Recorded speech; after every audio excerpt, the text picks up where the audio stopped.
Hoeveel meer tyd kort jy in jou dag om hy klein dingetjies te doen wat saak maak?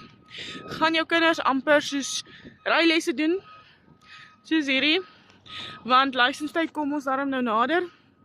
En jy weet, vanoggend was ek in die posisie om my vriendin te bring vir rylesse.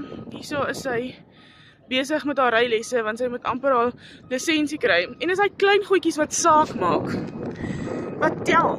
En is jy in daai finansiële posisie om dit te kan bywoon? Is jy in daai finansiële posisie om dit te kan bekostig? Ek het vir my 'n side hustle gekry, waar ek ongeveer 2 ure 'n dag in spandeer, waar ek $1 verdien, in die gemak van oralster, of dit nou by die toetsgronde is, of dit by die perde is, of dit in die dorp is.